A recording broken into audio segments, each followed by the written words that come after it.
It's Happy New Year, and today we're going to be talking about something that is, I mean this when I say this, one of the most concerning things ever in WNBA history. It is one of the most concerning things, and people aren't thinking about this enough. Because if you're reading this here, the WNBA projects recent proposal from WNBA. The estimated damages are $700 million. In CBA discussions, the figure was just brought up. And you're missing what's really going on here if you consider that to be just another negotiating tactic. Because the league isn't losing money in this situation. It concerns who is losing that money and why some of them may be prepared to leave the table completely. League owners, who, while they're losing, there'll be 20 teams by the end of this deal. 700 million per team is 35 million over the course of 7 years. Losses.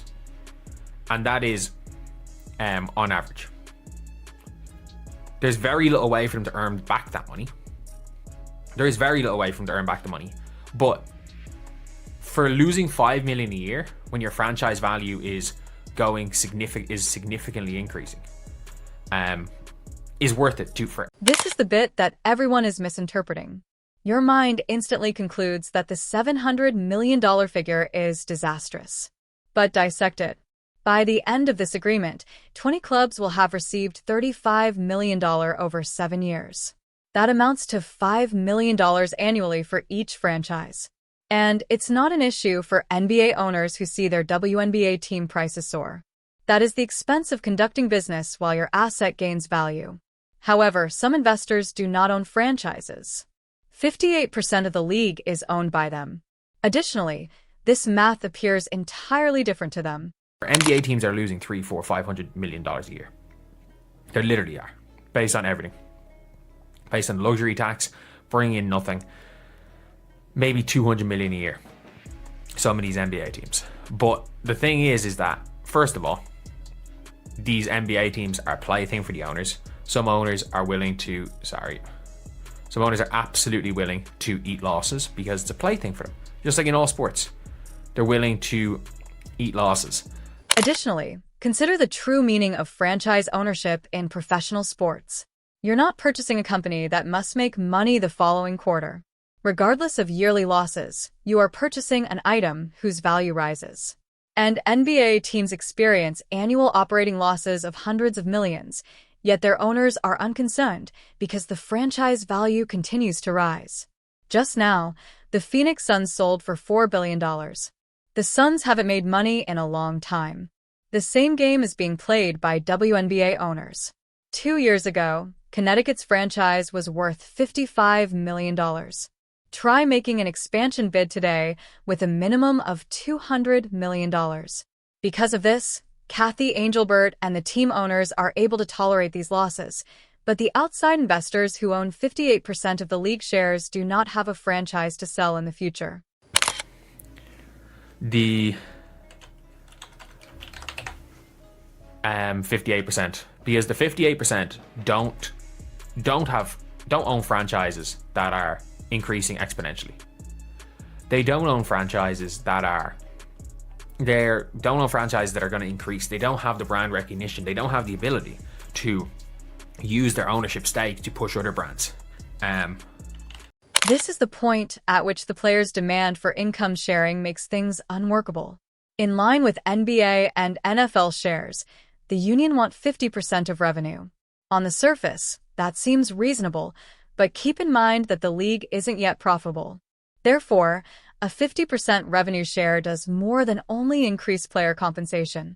It implies that outside investors will inevitably lose money for the foreseeable future and that no franchise asset will increase in value to make up for those losses. That agreement can be accepted by NBA owners and franchise owners. 58% are unable to. Additionally, 58% of voters have the ability to completely stop this. Talks about Saudi blood money and everything. The only thing that might be able to save the WNBA, is the Saudis. I think the Saudis might be the only people that will actually pay. In order to buy 58% of the WNBA back off the NBA owners and the outside investors, I'm pretty sure, because by the way, if if the WNBA owns 100% of their league, but that means the fucking Saudis own 50% of the WNBA. Like, it's probably going to... Let's discuss the true identities of these outside investors and the reasons behind their initial investment. These aren't billionaires using their spare cash. These are private equity firms, institutional investors, and individual stakeholders who invested in the WNBA during its difficult times with the explicit expectation that they would receive a return on their investment after the league turned a profit. They have been waiting for that moment of profitability for years, even decades. At this point, the gamers are essentially saying, "We want a revenue split that makes it mathematically impossible of you to ever make your money back." It's not a negotiation. It is requesting that they set their investment on fire. The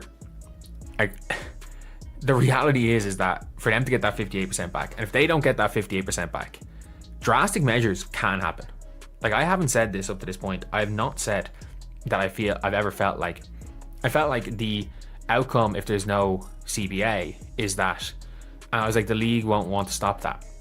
But 58% of the league is owned by outside investors who don't benefit from those. This is the situation that ought to frighten everyone.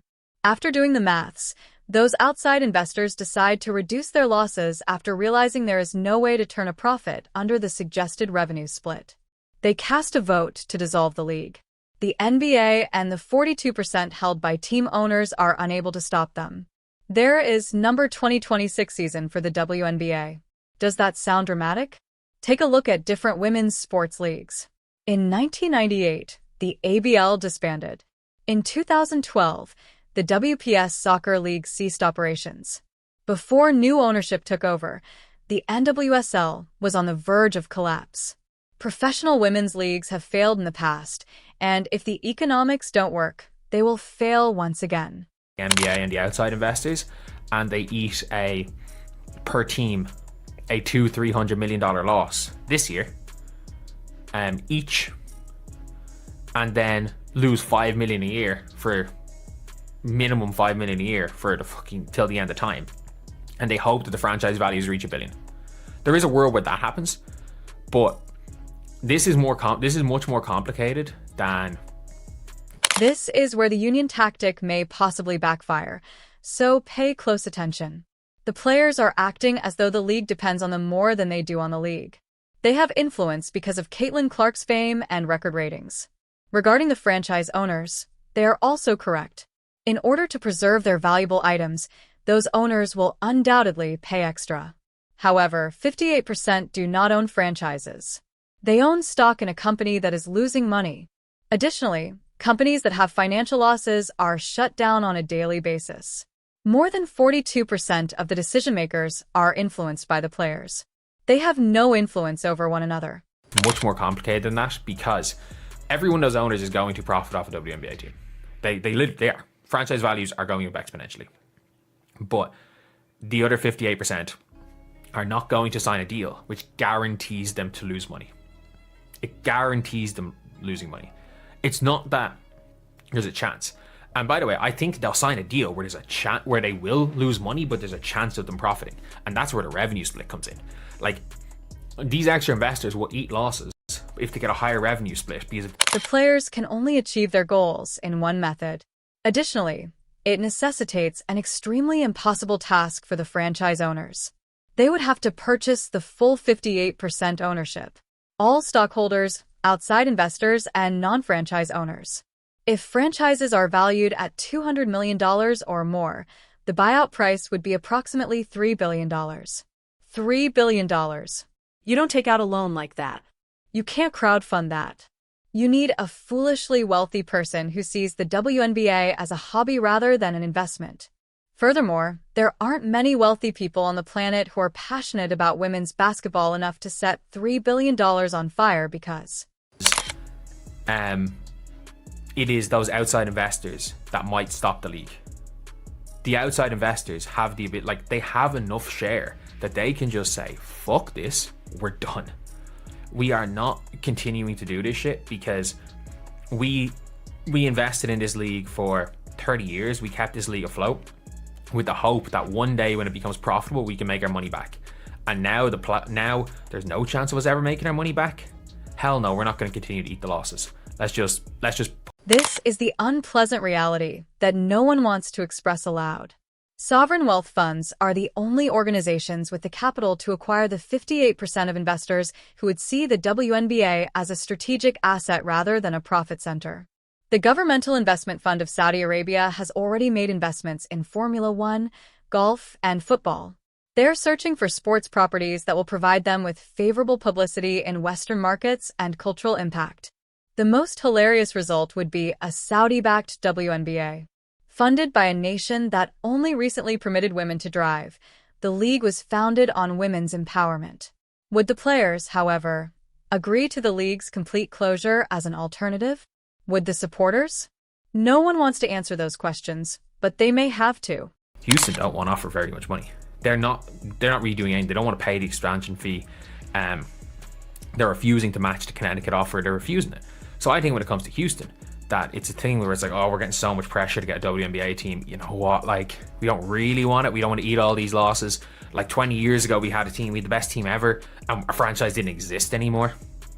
And it's going to guarantee loot making losses. Nah, we're not doing that shit. Houston as an example of what could be going on behind closed doors. Houston recently received a franchise for expansion. They need to be promoting their team and celebrating the construction of a new arena. Rather, they are allegedly declining to reimburse Connecticut's relocation costs. They are not making facility investments. Even if they don't genuinely want to own a franchise, they are behaving like one. Why? Due to the fact that they are examining these CBA discussions and performing the same calculations as everyone else. With no obvious route to profitability, they are witnessing assured losses. We got pressured into buying this team because we're in the NBA market without a WNBA franchise, they are thinking. But perhaps we don't really want this if this league will continue to cost us $10 million annually. Maybe I'm overreacting. Maybe I'm fucking just drunk after a New Year's party recording this. But the more it sounds like it, because everyone thinks that $700 million in losses is a big number, and says the union believes the projection is absolutely false. I would be certain that projection is true, because that's not a lot of money they've lost. That's not a lot. When you look at it as a whole for the league, it's $100 million a year over 7 years. Here's what makes the whole thing so risky. This is being handled by everyone like any other labor discussion. More money is what players want. Owners wish to pay less. Somewhere in the middle is where they will meet. However, because of the unusual ownership structure, this bargaining isn't typical. You are negotiating with 30-team owners in the NBA or NFL, all of whom stand to gain from the league's continued existence. In the WNBA, you're negotiating with a shadow group of equity holders who might want to reduce their losses, as well as 15 franchise owners who want to keep the league going. Players cannot bargain with anyone they are unable to see. They are unable to exert public pressure on institutional investors who are unconcerned with Twitter criticism. When such investors might prefer no season at all, they cannot threaten to skip a season.